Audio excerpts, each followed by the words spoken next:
D'accord. Sinon que je me nomme Bandé Alidou et je suis le président de l'association burkinabé pour l'assainissement et la sauvegarde de l'environnement qui regroupe en son sein les vidangeurs manuels. Je suis en même temps le secrétaire chargé de la vidange manuelle dans l'association panafricaine des acteurs de l'assainissement, APA. J'ai mon entreprise qui s'appelle Global Assainissement International, dont je suis le créateur. Voilà.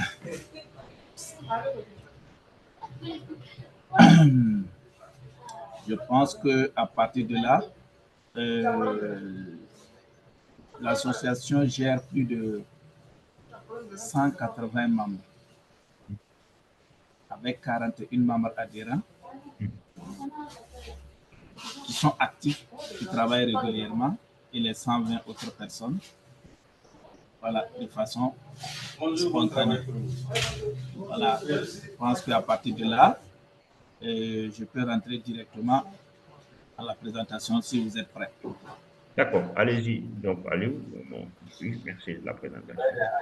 Ok, projet de campagne de curage des latrines dans les ménages défavorisés à faible revenu vivant dans les zones non loties,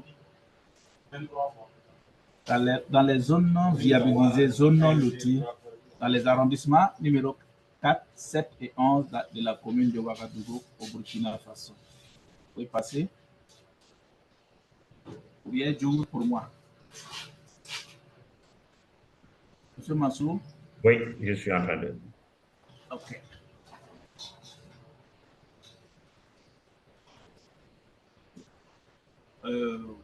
Vous verrez en introduisant le plan, l'introduction.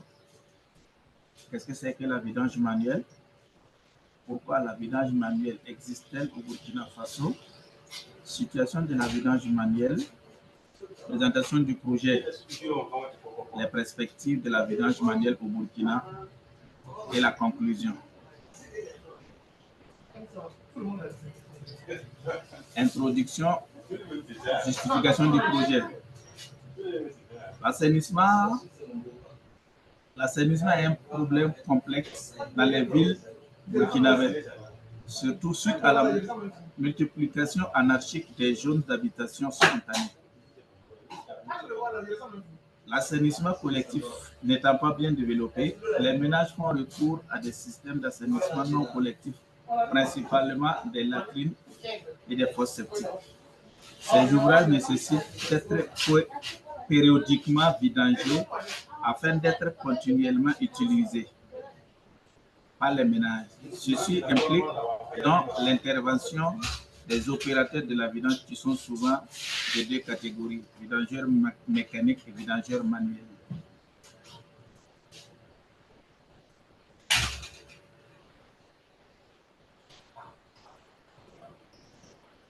Je mentionne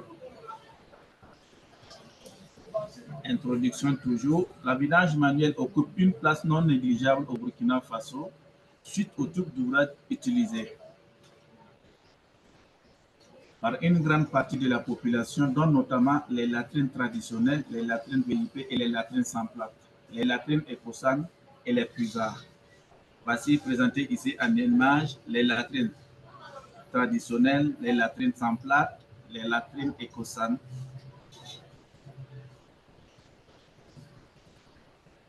Un souci majeur, les ménages à faible revenu n'arrivent pas à vidanger leurs latrines et leurs puisards par manque de moyens. Il faut urgemment leur venir en aide. Voyez les images, les asticots dessus, les asticots. Ok.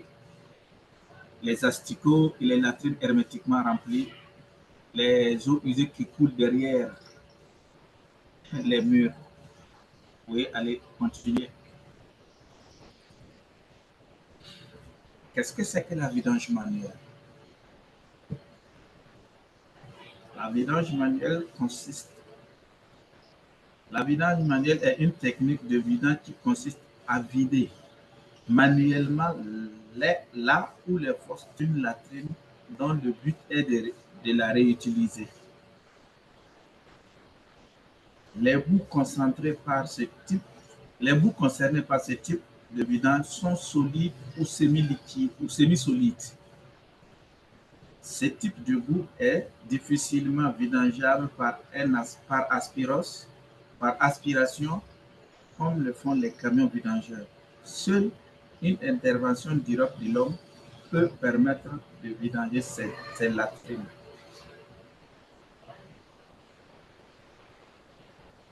Vous voyez comment les boues sont compactes en image. Vous voyez comment on vidange une latrine traditionnelle. Vidange manuel au Burkina Faso. On continue. Pourquoi la vidange manuelle existe-t-il au Burkina Faso? Vous voyez en image ici, vous allez voir des couteaux, des plats, des chérums, des tabourets, des bouteilles. Vous savez, la latrine dans les ménages sont utilisées comme une seconde latrine. Donc tout ce qu'on ne veut pas dans le ménage se retrouve dans la latrine. Vous voyez des chaussures, des gobelets, etc. L'existence de besoins auprès de la population, l'utilisation courante d'une technologie de latrine qui produit des boues solides, l'incapacité des camions à vidanger, aspirer l'intégralité du contenu des fosses, la mauvaise gestion des fosses dans les ménages utilisés comme deuxième poubelle.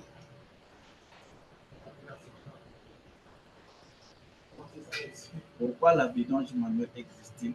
Deuxième phase. L'existence des quartiers et zones d'habitation spontanée communément appelés non-lotis, inaccessibles aux camions vidangeurs.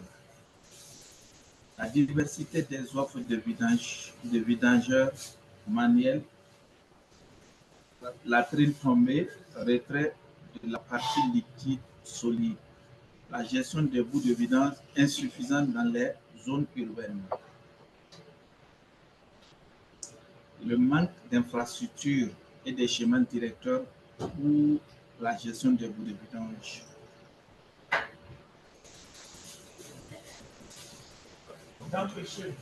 Vous verrez en image que les boues vidangées manuellement sont souvent très solides. Vous voyez les images, comment les boues représentées en photo ici.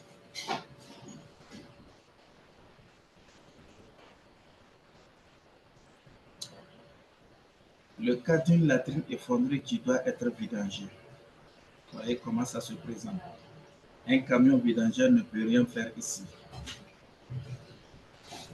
La vidange manuelle au Burkina avant, vidange typiquement manuel à abandonner. Vous voyez, le début en progression, en immersion, fin de vidange et nettoyage.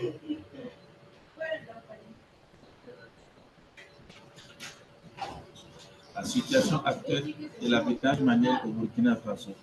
Allez, comment les vidangeurs manuels s'habillent maintenant, bien équipés. Moyens de transport des bouts de vidange hors de ménage, bien équipés, vaccinés, protection hors des GPI.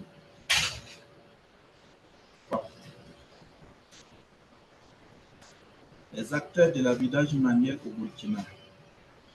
Cette activité est réalisée par les hommes du ménage ou un jeune garçon ou le chef de ménage.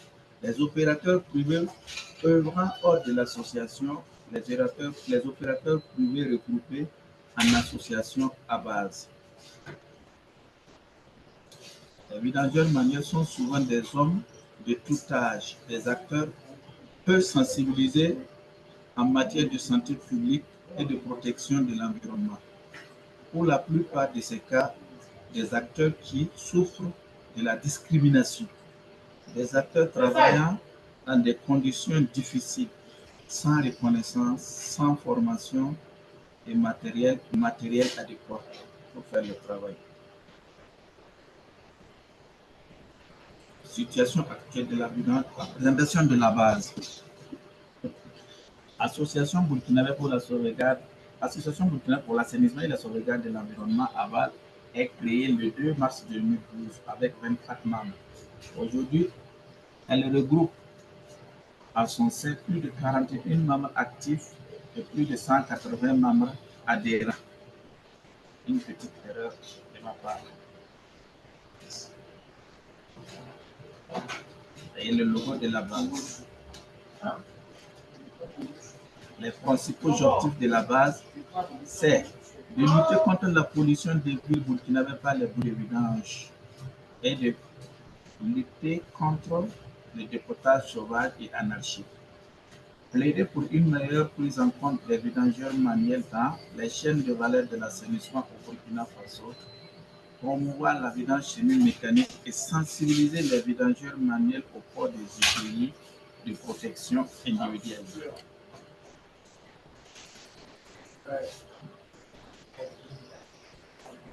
Quelques structures collaboratrices des acteurs de l'assainissement, des acteurs de vidange manuel. La base travaille en collaboration avec l'ABIF, l'Association des vidangeurs mécaniques du Faso, l'ONEA, la mairie, la Direction générale de l'assainissement, WaterAid États-Unis, Institut des yeux, NIEL, Speak Up Africa et autres associations, ONG et associations du secteur de l'assainissement, etc.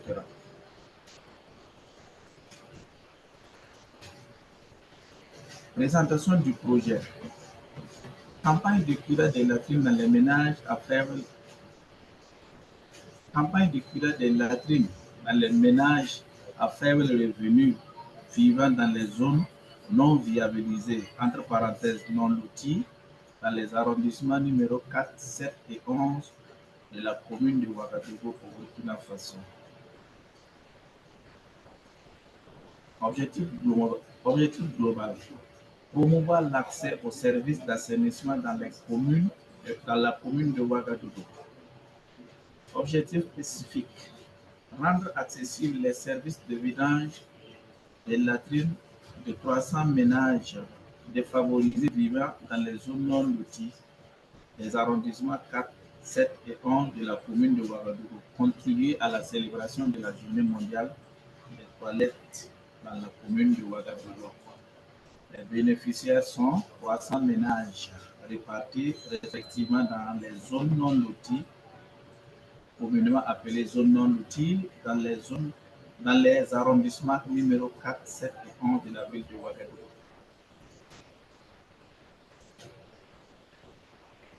La mise en œuvre. D'abord, l'association compte communiquer, faire une vaste communication pour pouvoir rentrer en contact auprès des ménages défavorisés. L'identification des ménages se fera en partenariat avec la mairie et la base se chargera de vidanger les fosses. La durée doit faire 2 mois, incluant la date prévue pour la célébration de la Journée mondiale des toilettes. Ici, une image. Partie prenante, budget prévisionnel. Les ménages vont contribuer 30%, la base 20%, fonds à rechercher auprès des PTF et ONG 7 500 000 et le coût total du projet s'élève à 15 millions. La base compte apporter un montant global de 3 millions et demande une subvention de 7 millions auprès des PTF afin de pouvoir permettre à chaque ménage de bénéficier du service à un coût de 15 000 francs par fosse au lieu de 50 000 francs. Les perspectives de la vidange manuelle au Burkina Faso, c'est d'arriver à professionnaliser le secteur, créer des sites de dépotage de boue adaptés aux deux types de vidange mécanique et manuel, promouvoir la meilleure vidange du secteur de l'assainissement, sensibiliser la population à une meilleure gestion de l'air latrine.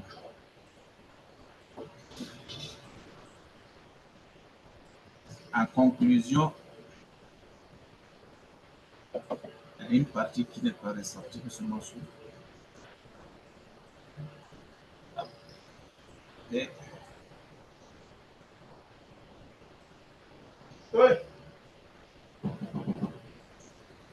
la vidange manuelle.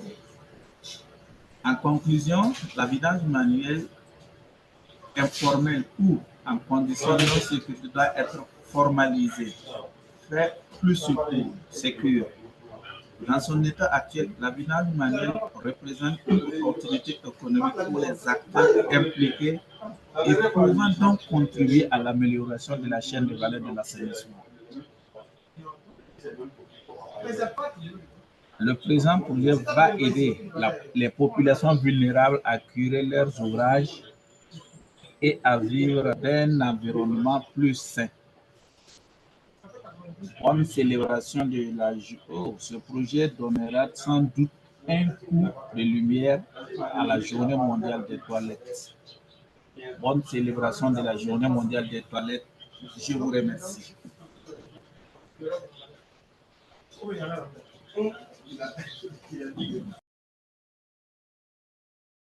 Merci beaucoup. Merci, Alou. On aura vu de manière vraiment très claire un peu les problématiques que vous êtes en train de prendre en charge au niveau de Burkina.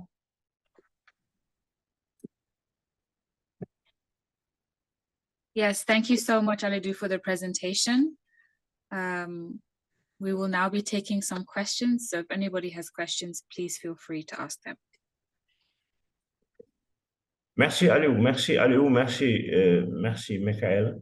Donc nous avons vu la présentation d'Aliou qui est en tant qu'acteur privé est en train de prendre en charge des problématiques bien précises au niveau du Burkina par rapport à leur contexte. On a vu que longtemps que quand on parle d'assainissement autonome, on était focalisé sur la vidange mécanique et à un certain moment, on se disait qu'il faut se débarrasser des gens qui font de la vidange manuelle. Donc, eux, ils ont changé d'approche en disant qu'il faut les professionnaliser, les formaliser, parce qu'il reste toujours des ouvrages qui ne sont pas accessibles aux camions et qui ont besoin d'être pris en charge. Et donc, ça, c'est une solution proposée par un acteur de l'assainissement. Nous allons passer maintenant aux questions, donc à la session des questions-réponses. Donc, si vous avez des questions, vous êtes libre de le faire en vocal ou sur le chat et Aliou va se permettre de répondre à ces questions-là. Merci. Alors, Mansour? Oui.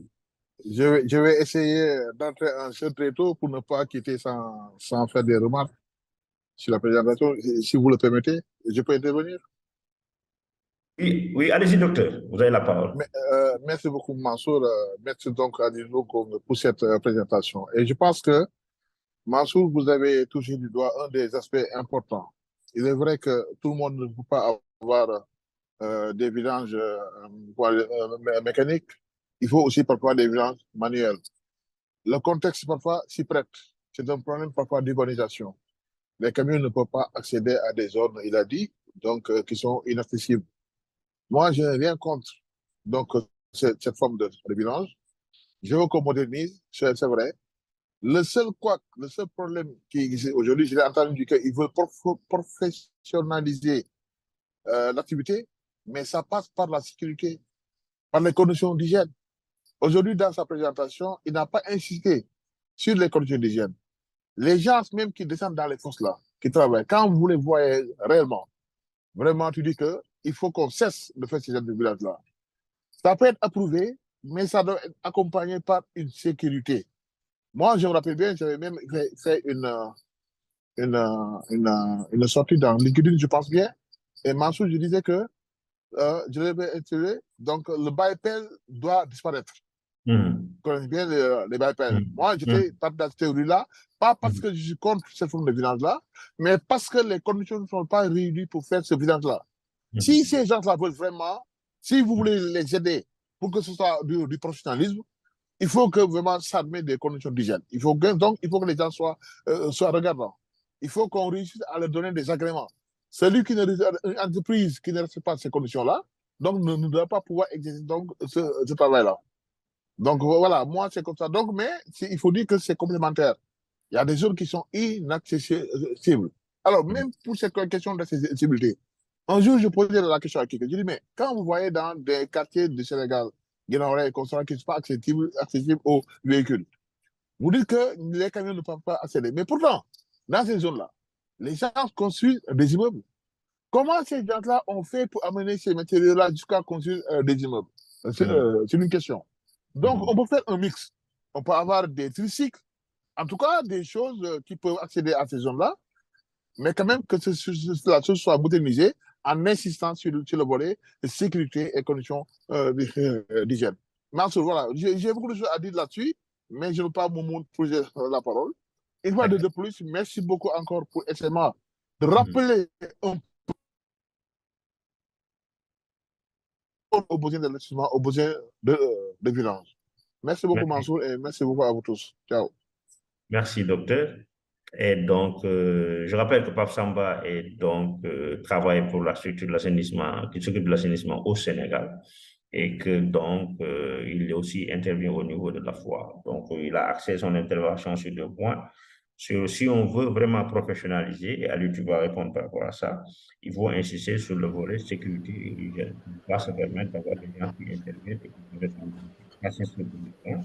Mais sur le deuxième point aussi, c'est l'histoire de la problématique d'accessibilité des camions à certaines configurations. Et puis, ce qui est bizarre, dans certains contextes, on parle d'accessibilité, mais c'est des bâtiments qui sont construits avec du matériel de construction qui a été livré sur site. Donc, son questionnement, c'est comment se fait la livraison de ces équipements et de ces matériels et des équipements de maison dans ces maisons, dans ces ouvrages-là. Donc, ça veut dire qu'il faut juste trouver la solution technique qui permet de régler ce problème d'accessibilité-là. Donc, Aliou, la question est de savoir, voilà, est-ce qu'il faut insister sur la partie sécurité et hygiène? Qu'est-ce que vous en pensez? Voilà, qu'est-ce que vous faites à ce niveau-là? Vous avez la parole, Aliou. D'abord, je remercie M. Pape Diop. Et vraiment, l'angle qu'ils ont tiré, c'est vraiment très, très pertinent du moins. Vous voyez, vous conviendrez avec moi que on veut surtout sécuriser d'abord les agents de ceux qui font ce travail doivent être au minimum vaccinés, porter des GPI pour faire le travail et arriver à transporter les bouts de façon sécurisée jusqu'au site de dépotage. Mais vous conviendrez avec moi que je prends un exemple terre à terre. Pour les moyens, pour les matériaux de travail déjà, je prends un exemple. J'ai eu la chance de pouvoir tester la Popopone, qui est une nouvelle technologie qui permet d'aspirer même les bouts semi-solides, la Popopone peut aspirer. Mais actuellement, la Popopone, pour un vidangeur manuel, je me demande comment il va faire pour l'acquérir. Ça coûte 5 250 000 à l'établi. La pompe, le compresseur et ses accessoires. Pas de tricycle, pas de polytank ni de cuve. D'abord, c'est la pompe à elle seule qui coûte 5 millions. Le tricycle va aller à 3 500 000. Donc, si tu veux bien voir, si tu n'as pas 10 millions pour faire ce travail, tu ne peux pas. Maintenant, si tu te débrouilles pour avoir le tricycle, en tout cas, nous faisons une vaste campagne de sensibilisation pour que les vidangeurs manuels se vaccinent d'abord et porter des GPI pour faire d'abord leur travail.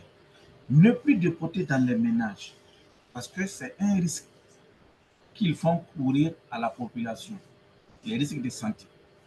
Les vidangeurs, même sans formation, ne savent pas qu'eux-mêmes, ils courent des risques de maladie parce qu'ils ne savent pas quels sont les risques liés à la manipulation des bouts de façon sans protection. Donc, tous ces aspects est à prendre en compte. Mais comme là, il s'agit d'une présentation sur quelque chose de spontané, c'est pour cela que je n'ai pas insisté là-dessus, parce que nous allons y revenir. Actuellement, nous sommes en train de, moi particulièrement, je suis en train de mettre un prototype. Je suis en train de créer un prototype qui, dans les jours ou mois à venir, les vidangeurs manuels vont l'utiliser de façon saine et hygiénique. Ils ne se plongeront plus dans les fosses. Ils s'arrêteront à côté et les fosses seront sécurisées. L'idéal même, c'est de ne plus rentrer dans les fosses. Si on arrive à avoir des technologies, arriver à organiser un atelier ou une rencontre quelconque, pouvant parler de la technologie pouvant vidanger ces bouts, moi je pense que ce serait une bonne chose. Et je compte sur vous pour après voir comment essayer d'organiser une telle activité pour regrouper les chercheurs, les techniciens, à pouvoir mettre des technologies pouvant vidanger des bouts solides et semi-solides sans encore rentrer dans la fosse. Merci, merci Aliou. On aura noté un peu la prise en compte de ces contraintes sécuritaires et hygiéniques dans vos opérations. Et pour un peu résumer ce que vous avez dit, non seulement c'est pris en compte, mais vous êtes en train de vous ouvrir à de nouvelles technologies qui pourraient permettre, encore une fois, de réduire les risques liés à la manipulation de ces bouts, notamment en intégrant de nouvelles technologies qui parfois peuvent être inaccessibles. Mais toujours est-il que voilà, une technologie puisse être vraiment performante, il faut qu'ils puissent allier les deux, fonctionnalité et performance, mais aussi l'accessibilité. Donc, nous aurons noté, merci pour cette réaction. Et pour ajouter, M. Massoud, pour ajouter quelque chose. Oui, allez-y. Je pense qu'actuellement, vous n'allez pas voir dans un pays quelconque où on a fait des sites de transfert, peut-être les pays anglophones, je ne sais pas, parce que je n'ai jamais été, je n'ai jamais vu, mais en Afrique de l'Ouest, je n'ai jamais vu une ville où on a pensé même des sites de transfert pour les vidangeurs manuels, tout en sachant bien qu'ils ne peuvent pas aller loin avec les robots. Mais ils n'ont jamais pensé à mettre des sites de transfert, même les sites existants construits pour les vidangeurs mécaniques, ils n'ont pas pensé à mettre des lits pour recevoir ces bouts vidangés manuellement, qui sont solides et qui ne peuvent pas être refoulés comme ce qu'envoient les camions vidangeurs. En tout cas, oui. Cela pose effectivement la problématique de la prise en compte de cette variante vidange manuel dans les programmes publics. Est-ce qu'il y a quelqu'un qui peut-être pourrait apporter un éclaircissement dans ce sens? Qu'est-ce qui fait que dans les programmes, ils ne sont pas pris en compte? On va peut-être prendre une direction. Alors, vous êtes libre de désactiver votre microphone et d'intervenir si vous souhaitez. Allô, Mansour? Oui. Oui, sur ce point, j'aimerais intervenir. C'est un point très intéressant. Alors, Mansour, moi, je pense que c'est au niveau politique, au niveau réglementaire, que les pays flanchent. Je pense qu'il n'y a pas suffisamment de prise en compte de ce risque écologique. Quand je parle de risque écologique, en général, quand les gens font de cette vidange manuelle, on creuse un trou dans la rue, quelque part, et on vidange les choses, et puis on ensevelit. Sans pour autant se soucier. Donc, qu'il y a une nappe ou bien il n'y a pas de nappe. Quand tu prends le cas de Dakar, il y a des inondations.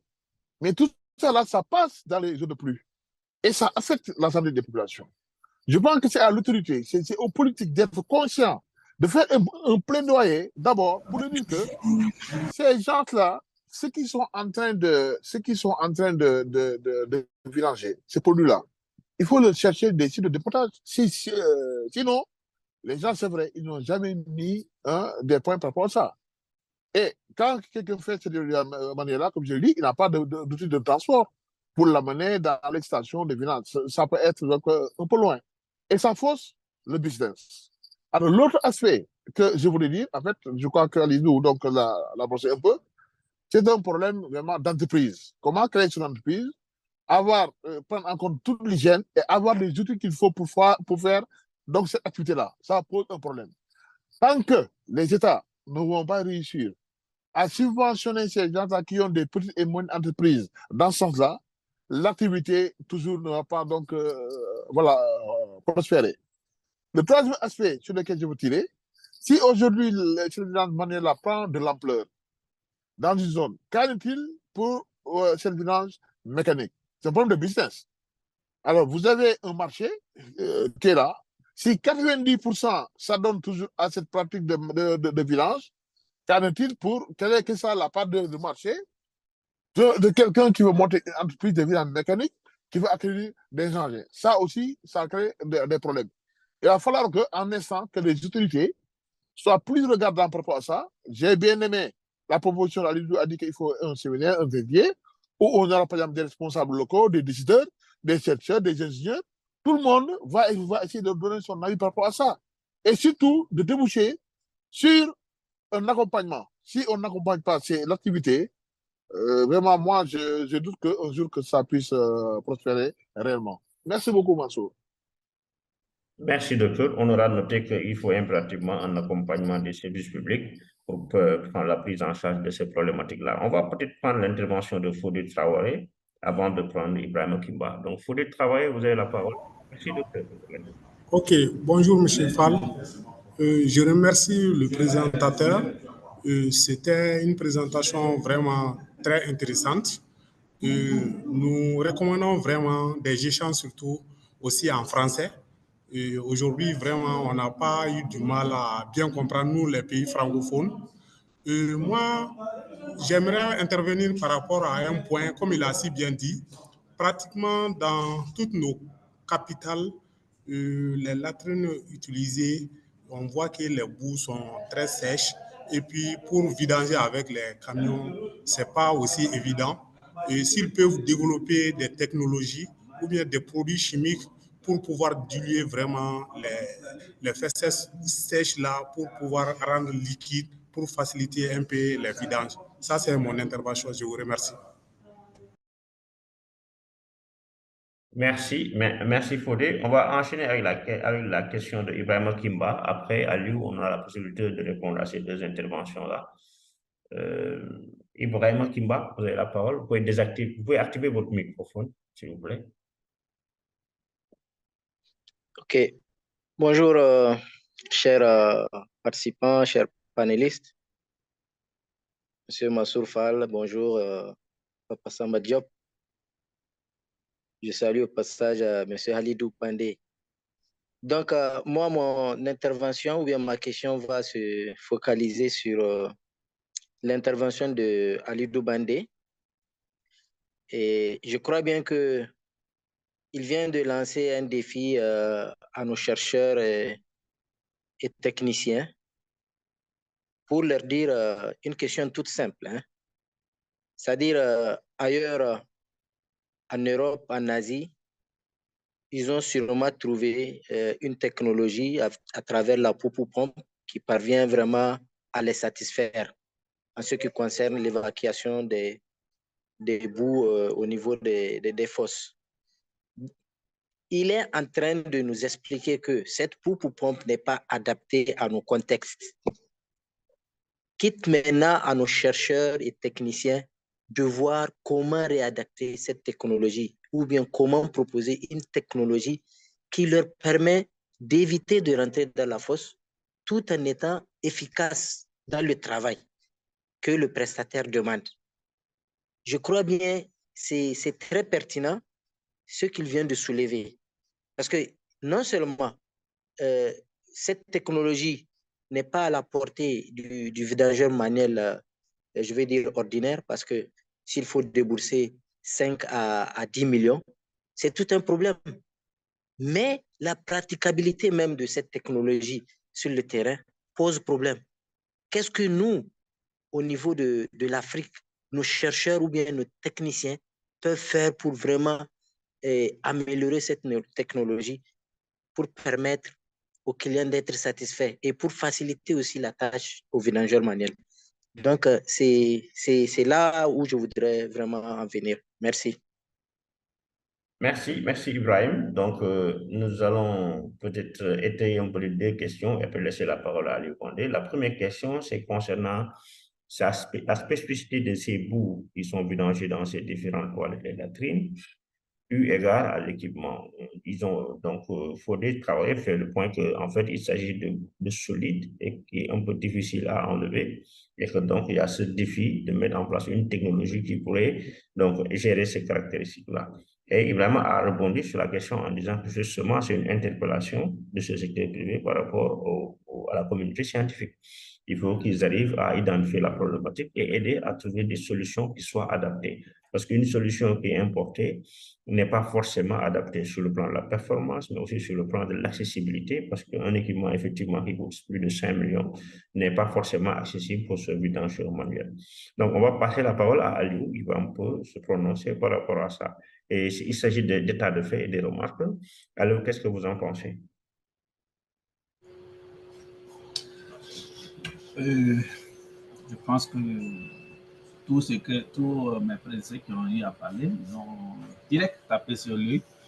Et vous voyez, actuellement, j'ai eu à utiliser la pompe. Et si tu veux travailler avec la pompe, il te faut mobiliser au minimum 4 personnes. Une personne qui va attraper le tuyau qui va rester dans la fosse, une personne qui va pomper, une personne qui va surveiller le tuyau de refoulement et une personne qui va s'arrêter sur le tricycle et puis attraper le tuyau de refoulement. Donc, si tu prends une fosse de 15 000, tu ne peux pas t'en sortir. Et si on dit vidange mécanique, automatiquement, les gens voient ça, le prix à la baisse. Parce que le camion vidangeur, il va venir vidanger à 20 000, à 15 000, à 17 500, voire plus. Ça dépendra des compartiments ou du volume de la fosse. Donc, si tu prends une fosse de 20 000 ou 15 000 avec 4 personnes, comment tu vas t'en sortir? L'idée, c'est que de la manière dont nous fonctionnons, nous regroupons les vidanges. Nous demandons à ça. Si un ménage appelle, nous demandons, vous êtes dans quelle localité? Nous sommes à tant. OK, essayez de voir vos voisins, les rassembler, 10, 15 personnes, et on part maintenant faire le travail. Là, nous ne perdons pas. Sinon, si c'est pour aller faire une seule ménage, nous perdons. Donc, nous préférons ne pas aller avec une seule équipe pour une seule vidange. Secondo, vous conviendrez avec moi que si on parle de technologie, la pompe aussi, elle aspire bien, mais il y a le contexte que si vous avez remarqué, je vous ai présenté des tabourets, des bords, tout qui se trouve dans la fosse. La pompe ne peut pas prendre ça. Donc derrière, il faut une sensibilisation auprès de ces ménages à ne plus jeter ces trucs dans les latrines. Même les camions vidangeurs ne pourront pas aspirer ça si toutefois ces objets-là deviennent nombreux dans une fosse. Et vous conviendrez avec moi, si vous êtes 4 femmes dans votre ménage, par mois, vous n'avez pas moins de 50 sachets dans votre latrine. Par mois, vous n'avez pas moins de 40 à 50 sachets dans votre latrine. À vous de multiplier par 1, voir le nombre de sachets que vous allez, si ce n'est pas quelqu'un qui va venir curer de façon manuellement, c'est très difficile. Et voilà ce que j'avais à ajouter un peu, si la question n'est pas bien répondue, mais voilà. Merci Aliou. On aura noté que en fait, les latrines ne servent pas juste pour recevoir les matières fécales et les eaux usées qui viennent de la maison. Mais on aura noté que dans certains contrées, c'est aussi utilisé comme second dépotoir ou bac à ordures. Donc, en plus de la matière fécale, on se trouve avec des ordures ménagères dans ces latrines-là. Et donc, cela pose une autre problématique dans la manière d'aborder des solutions. Donc, nous allons donner la parole à Peniwa Koulibaly, peut-être qu'il va se prononcer pour voir un peu par rapport à cette configuration, à cette caractérisation de ces déchets-là. On va qualifier ça de déchets liquides et solides, y compris ordures ménagers. Et quelle est la bonne approche pour pouvoir trouver la bonne solution technologique et la bonne prise en charge? Koulibaly, vous avez la parole, vous pouvez activer votre microphone, s'il vous plaît.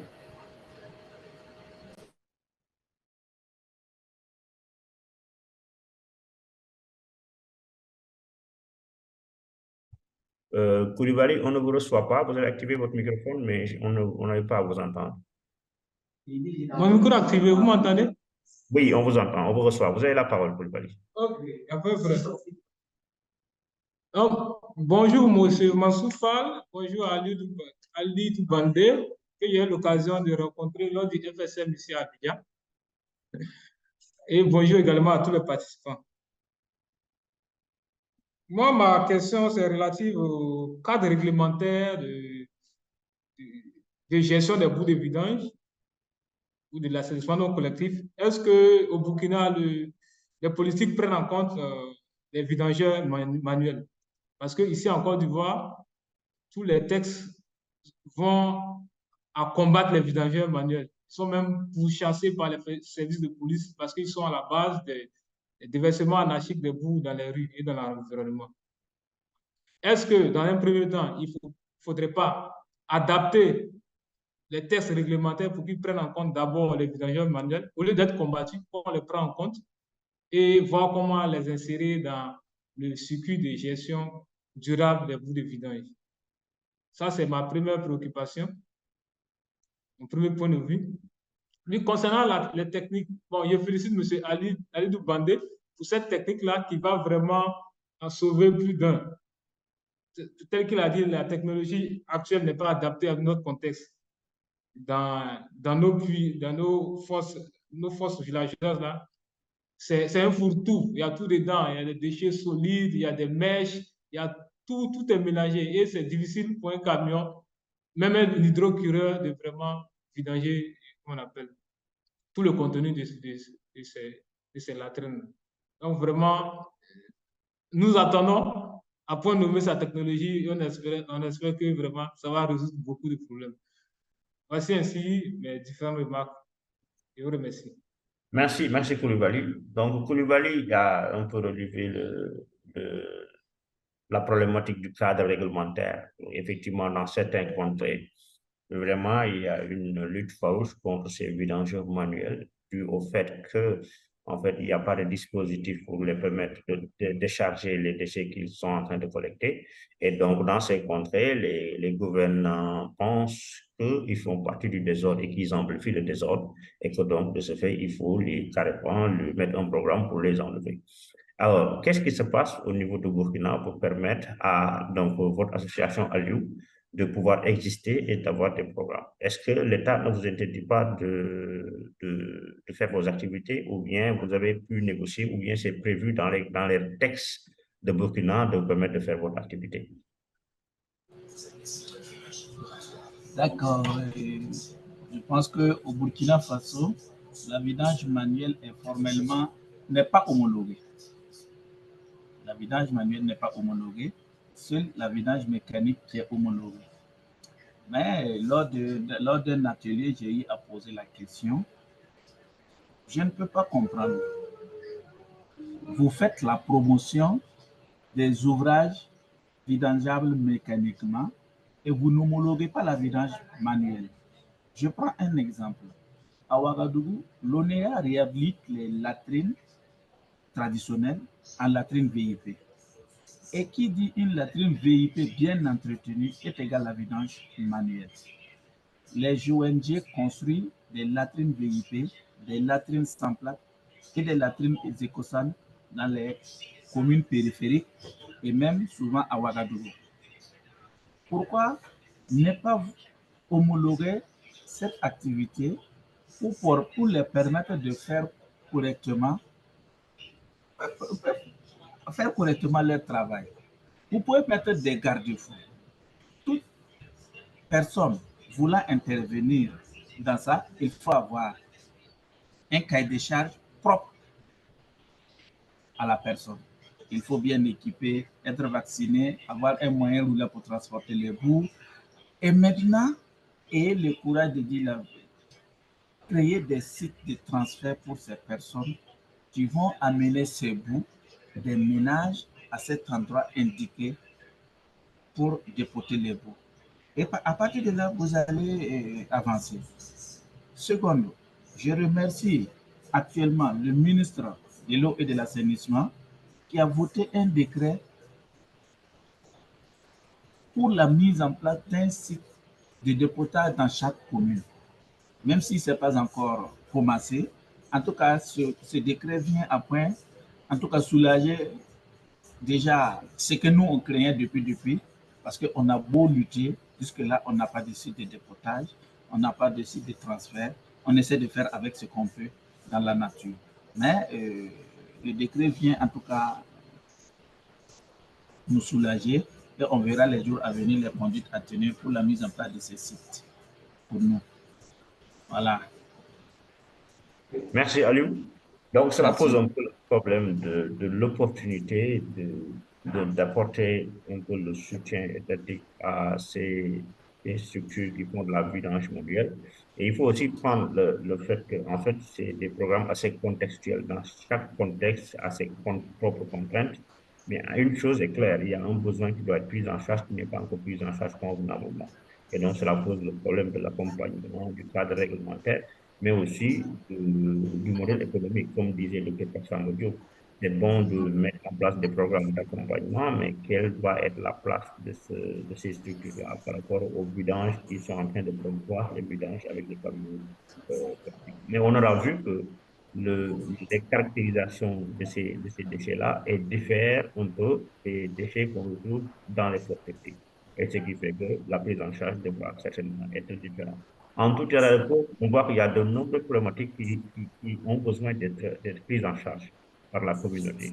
Et c'est le rôle de FSMB, un peu ici, de permettre à ceux qui interviennent, sans aller dans un jargon académique, technico-académique, mais aller dans un jargon très simple, permettre à ces acteurs-là de mettre sur la table leurs problématiques et maintenant d'interpeller la communauté scientifique justement. FSMI est là pour ça, mettre en exergue ces problématiques et laisser un peu la communauté scientifique identifier ces problématiques-là et aider à résoudre en mettant un peu les technologies appropriées qu'il faut, en accompagnant sur la communication de sorte que, voilà, ils puissent créer le lien. Parce que d'autre part, il y a des gens qui sont là pour donner ou mettre sur la table des solutions technologiques, et d'autre côté, il y a des gens qui sont là pour utiliser ces technologies-là. Donc, le lien entre ces différents partenaires, c'est ce que nous essayons de faire à travers ces activités-là et ces programmes-là. Donc, s'il n'y a pas d'autres questions, on va essayer peut-être de donner la parole à Aliou. Oh, il y a une question, je vois. Monsieur, je voulais ajouter quelque chose.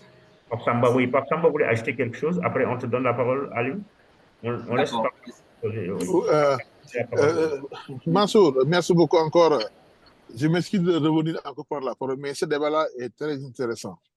Moi, je pense qu'il faut y aller d'une manière très raisonnée, très scientifique, cette approche-là. Parce que si on rate l'entrée pour amener les autorités à encadrer donc cette activité-là, ça peut, généralement, quand les autorités prennent des décisions, il est difficile de les modifier, de les enlever 5 ans après, 10 ans après. C'est pourquoi il faut faire un effort dans la réflexion pour le soumettre des choses.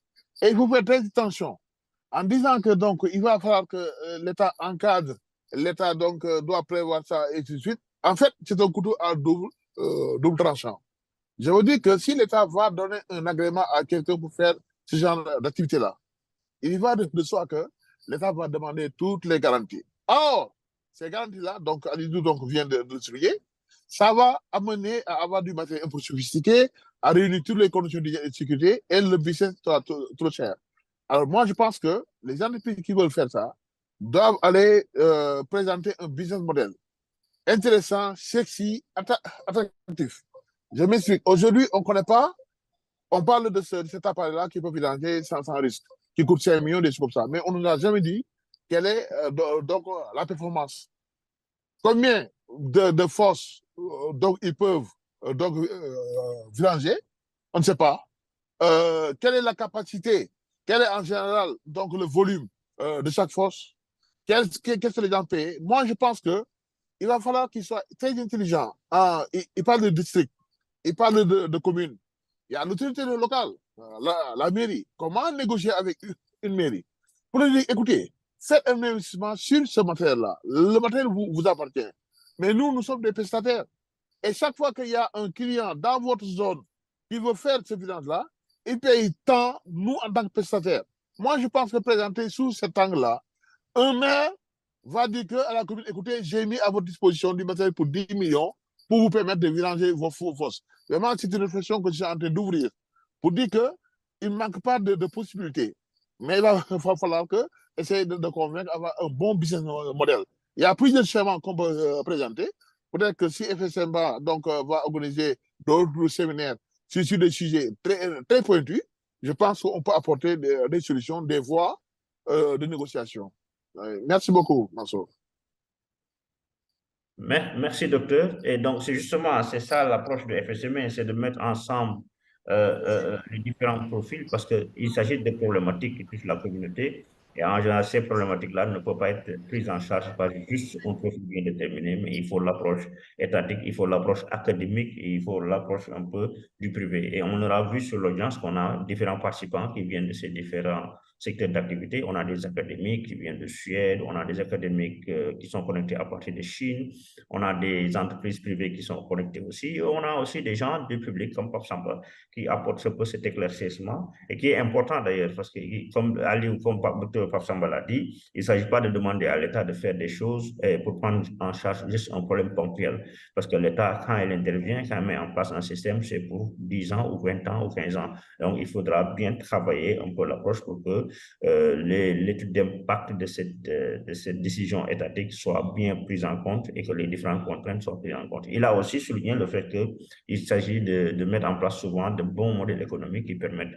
un peu les prises en charge de ces contraintes d'ordre financier, comme l'histoire d'acquisition d'équipements qui peuvent être chers pour le privé, mais qui peuvent être inclus dans les programmes d'assistance que la mairie ou la commune peut donner. Et donc, on va donner la parole on va donner, donc il est presque 13 heures, on va faire 2 dernières interventions avant de conclure. On va donner la parole à Ibrahim Kimba. Vous pouvez activer votre micro, Ibrahim. Vous avez la parole. Bien, merci, monsieur Fall. En fait, pour le cas de la vidange manuelle, je crois bien que nous sommes sur la bonne voie. À mon humble avis, nous sommes sur la bonne voie. Et l'idéal serait d'abord de définir le rôle de chacun des parties prenantes. C'est-à-dire, l'État à son niveau peut initier des décrets comme ce qui s'est passé au Burkina. Moi, je me dis que c'est un exemple qui doit se dupliquer dans les autres pays. Parce qu'aujourd'hui, il y a beaucoup de pays qui ont même le financement pour construire des stations, mais qui sont confrontés à des problèmes d'espace.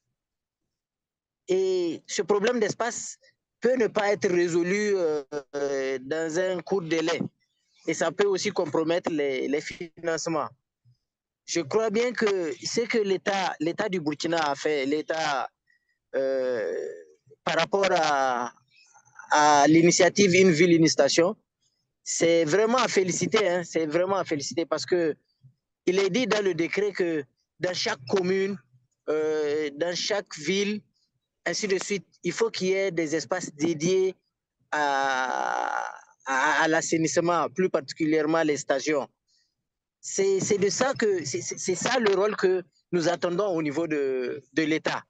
Maintenant, concernant les vidangeurs manuels, il faut vraiment initier des formations pratiques sur comment est-ce qu'ils doivent faire la vidange manuelle sécurisée, tout en tenant compte de l'aspect vaccination, l'aspect port des EPI, le respect de l'environnement, ainsi de suite.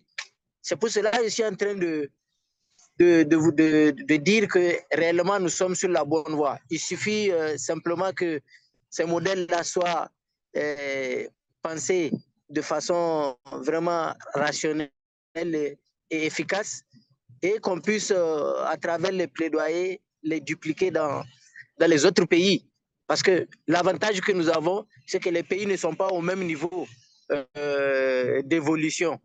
Et ça permet à un pays qui est, si vous voulez, en retard, lorsque ce pays-là décide de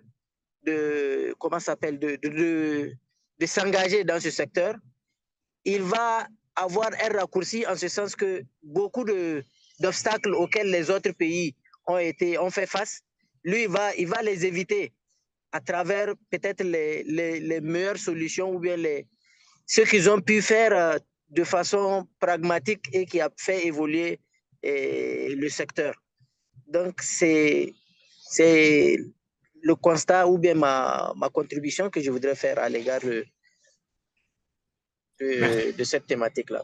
Merci Ibrahim. On aura noté que en fait, justement, ces plateformes vont aider à on peut partager les expériences, les vécus des pays et des contextes. Chaque contexte a ses propres contraintes. Et donc, l'idée, justement, c'est de lui donner ces plateformes pour permettre un peu d'identifier ce qu'on appelle les erreurs premières. Ibrahim, Aliou, on va peut-être prendre en charge la question de Hans-Peter, qui pose la question à savoir la prise en charge de ces bouts-là que les vidangeurs sont en train de collecter. Comment ils font la prise en charge? Ou est-ce qu'ils font le dépotage? Est-ce que c'est l'association qui prend en charge ou pas? Vous avez la parole, Ali. Est-ce que c'est l'association qui prend en charge les zones de dépotage et comment se fait le dépotage de ces déchets-là qui sont collectés par des vidangements? Cette question est posée par Hans Peterman. Oui, je vois. Je pense que la question est claire. Hein.